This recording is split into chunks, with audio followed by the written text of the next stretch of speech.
Did any of the skills or the experience from Big Brother help you out at all with Amazing Race, or completely different beast? Yeah, interesting. We've got this question a couple times. Mhm. You want to answer? Yeah, I think being on having had experience like being on camera does is a big advantage. I mean, granted, in Big Brother, you don't have a person, it's like mirrors and cameras in corners. But just the act of like doing a confessional and knowing like, okay, people are watching me. Yeah. I think that really helps. And also doing competitions under very high stakes. And, I wasn't good at challenges in Big Brother. You can argue how good I was on Amazing Race. But being able to perform and compete when it's a really, really high pressure, I think that really helped.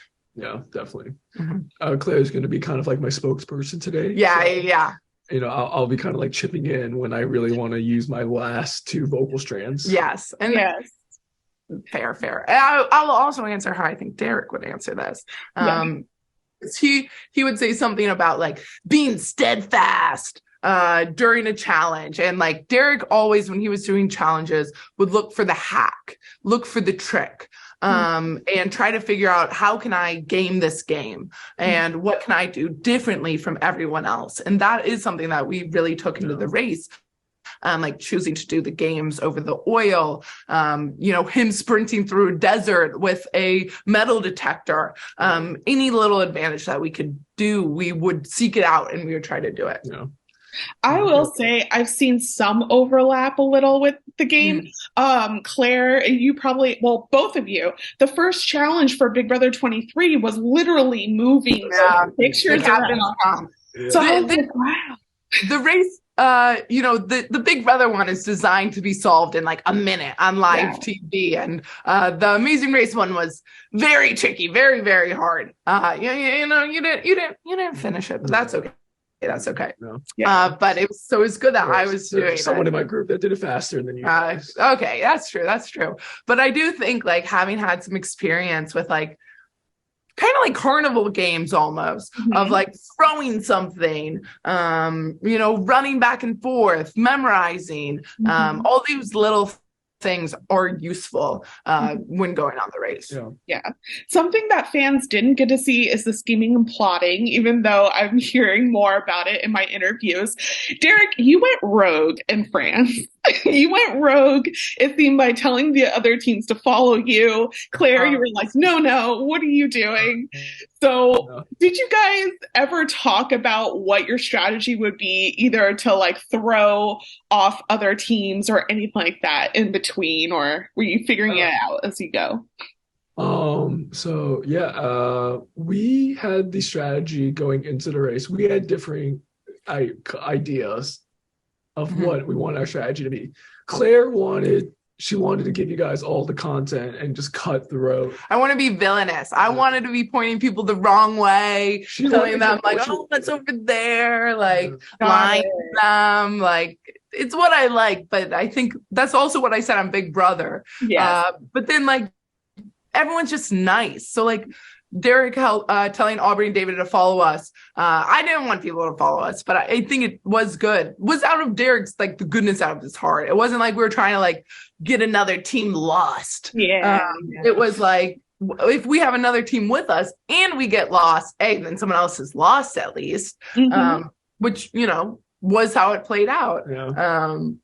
But what was your strategy for going on? So Claire wanted to cut throats, and that's not what I want. So I was like, I think I'd rather like make more friends than enemies here. So my idea was, I've seen other seasons, they usually like form alliances. Sometimes if alliance forms, they try to like form like early, but then it doesn't really work sometimes because you like bring a lot of like strong teams to the end, or you'll put a target on your own back. And people will be like, okay, we got to get this team out now. Not that really mattered in our season because we didn't have U-turns, but when we were prepping, we still thought we were going to have U-turns. So I didn't want any of that happening to us. So I was like, okay, let's just like get to know people, make friends, and literally just like treat this like how we treat meeting people outside the race. So for the up until final six, like just make friends with people.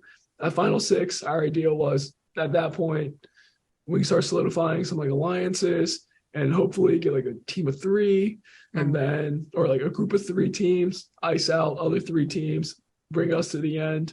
And then us 3 will just run it. None of this happened. Didn't happen. No. Not your fault. None of this happened. It's not like Big Brother. You can't orchestrate things the same way you could in Big Brother. It's really just happenstance of, I happen to be starting at the same time as Lewis and Michelle. Like, let's work together. Or like, I happen to be at the same place as Aubrey and David. Like, let's do this thing. And then it's just like, are you there at the same time as another team? It didn't matter really like who the team was. Like I really liked all of the teams, so it could have been any team next to me and I've been like, yeah, let's do this. That makes sense. Yeah. I want to talk about the smaller prizes before the big one. So you won 2,500 each for placing first in the first leg.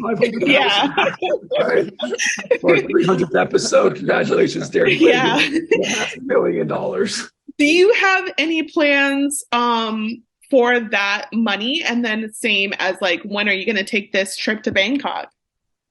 Honestly, we've probably already spent the 2,500.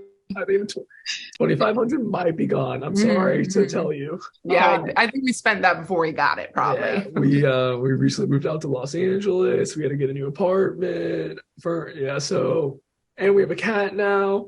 Did not realize how much food cats eat. I was like, I'm paying more for you than I am for myself right now. Like, I'm gonna put you on a diet. So unfortunately 2,500 is gone, but the good news, we have not taken the trips yet. Those are still on the way. We don't know yet. We haven't got like the paperwork for these trips. Hopefully we'll get it go soon. I'm very excited for it.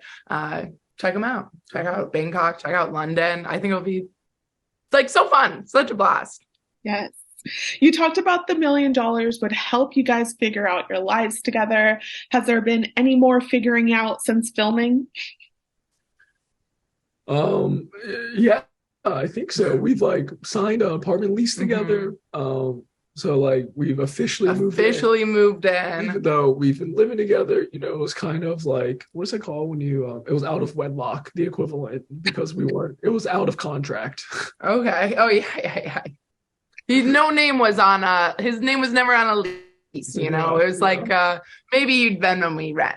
But now we're good. We actually have an apartment together. We do have a little cat. So I feel like we've like settled down a little bit more. Yeah, I think so. It's like our life was so hectic after Big Brother, and like being, thrust into this world. And now it kind of feels like, okay, maybe this is the end.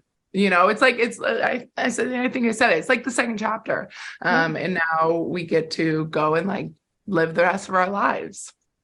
What have you guys learned about each other living together, just you and not like 15 other people?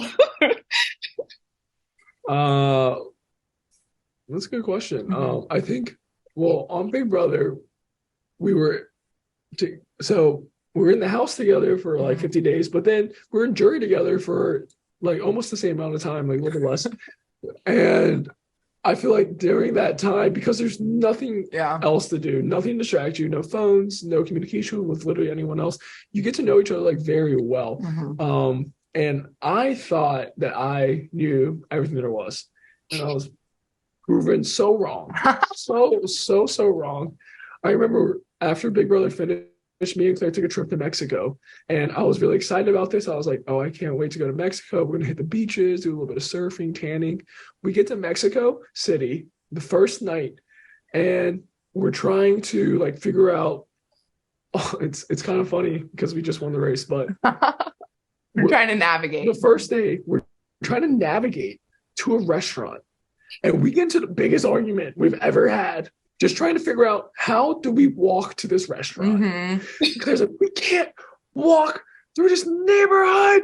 I was like, oh, we have to take this bus. I was like, Claire, that's not a running bus. She was like, and she's like, I was like, put in a Google map. She's like, Google's down. I was like, what do you mean Google is down? And you're like, Google, what's happening?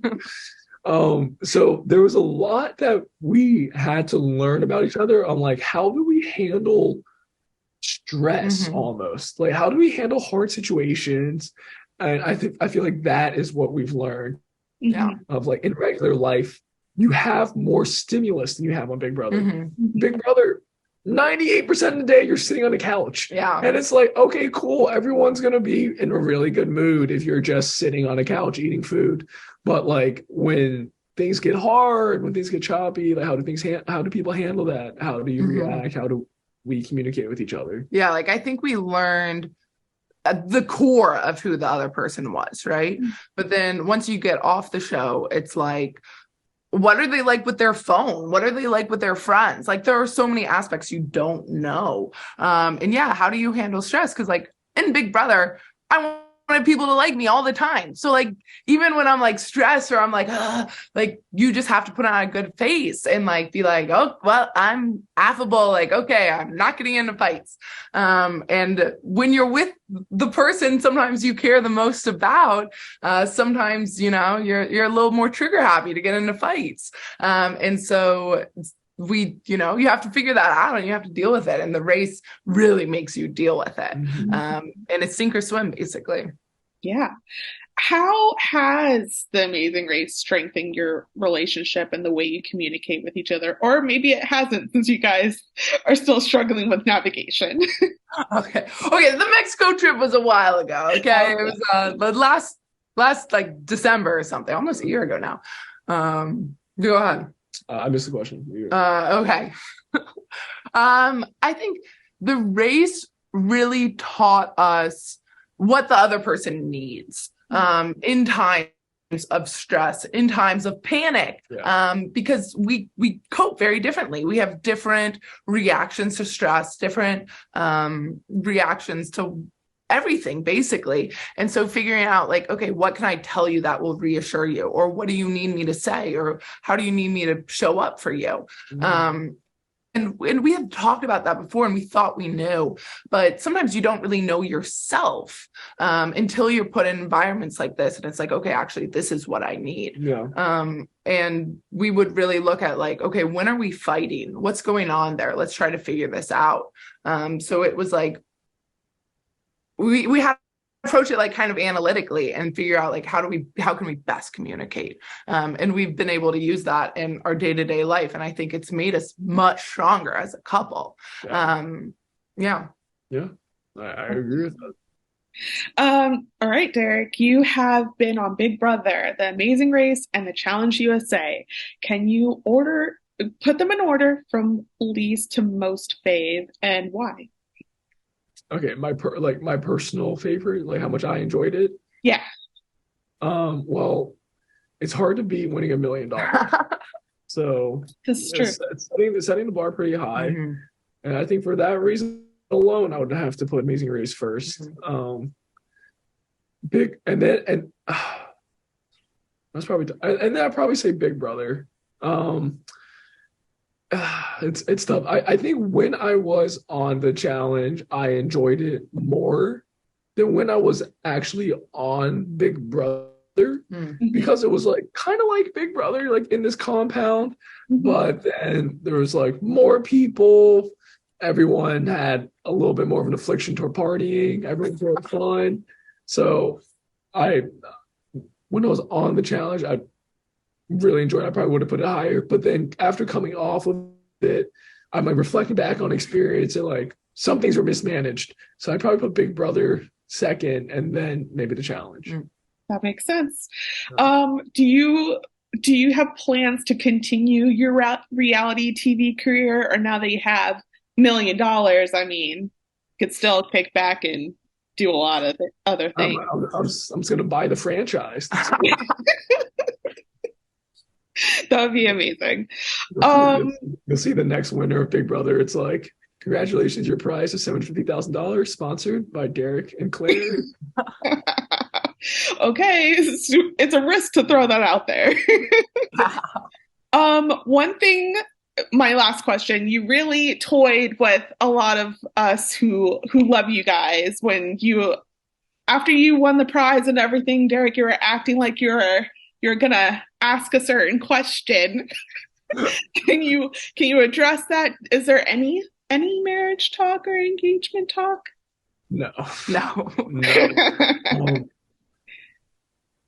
I feel like when we were watching past seasons of The Race, we saw Will, or we didn't see Will, but I feel like we saw other people, and I always thought it'd be like funny. I was like, Claire, what would you do if I like just proposed at the finish line?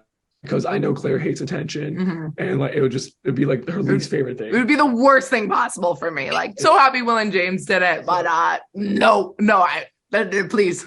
I was like, if you propose, I will say no. Like, I will do that to you. So I always thought it was like funny, just because I just know like Claire would hate that so much. We always like joke about it, and then I didn't think we'd actually win.